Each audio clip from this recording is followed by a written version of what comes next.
Shalom rekan-rekan yang dikasihi Kristus Tuhan. 9 minggu sudah berlalu. Di dalam pertemuan minggu yang ke-10, rekan-rekan akan melihat gereja berhadapan dengan bidat-bidat. Nah, memasuki abad yang pertama, gereja berhadapan dengan ajaran-ajaran palsu yang sudah mulai berkembang. Paling tidak, rekan-rekan akan melihat ada ajaran doketisme yang berasal dari bahasa Yunani dokeo, yaitu artinya nampak. Nah, Kristus atau firman yang telah menjadi manusia di dalam Injil Yohanes diragukan karena mereka percaya bahwa tidak mungkin antara unsur ilahi bisa menyatu yang bersifat lahiriah. Jadi Yesus itu hanya nampaknya seperti manusia, bukan sungguh-sungguh Allah. Nah, doketisme, ajaran yang ditentang secara khusus, rekan-rekan akan melihat di dalam surat 1 Yohanes. Sekalipun diragukan surat 2 Petrus, Yudas, dan juga surat 2 dan 3 Yohanes, tapi kalau rekan-rekan memperhatikan lebih dalam, surat-surat tersebut sangat begitu kuat menyangkali tentang bidat-bidat yang berkembang dari abad pertama sampai memasuki abad yang kedua.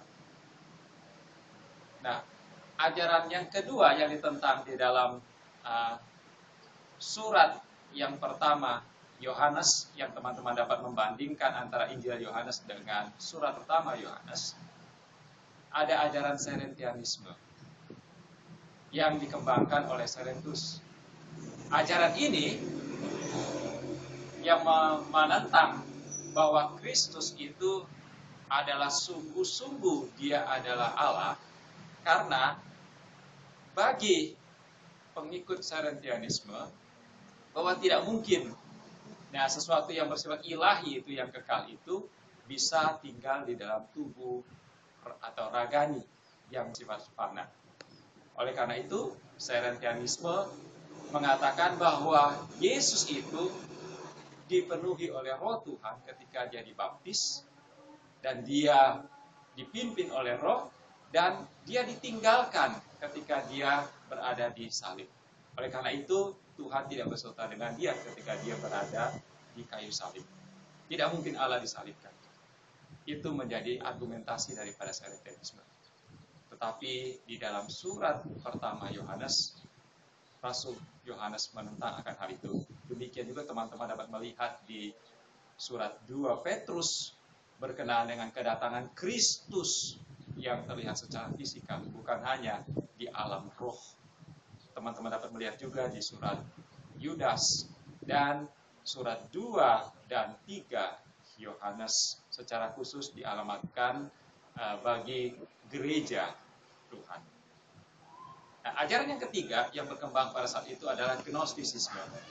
Ajaran yang mengedepankan sebuah pengetahuan yang baru yang bersifat mistis, di mana menekankan bahwa kita bisa menjadi lebih di dalam pengenalan akan yang ilahi itu adalah dengan penyangkalan diri, dengan bertarak, dengan menyangkal hawa nafsu kita, keinginan yang bersifat magawi. Ada unsur dualisme di sana, di mana tubuh itu bersifat jahat, sedangkan roh itu bersifat baik. Ajaran-ajaran yang demikian ditentang di dalam surat 2 Petrus, surat Yudas, dan surat 1 sampai 3 Yohanes. Oleh karena itu, saya berharap ketika teman-teman mendownload slide dalam bentuk PowerPoint dan berinteraksi di kolom forum, teman-teman akan diberkati bagaimana gereja berhadapan dengan bidat-bidat diawali di abad pertama.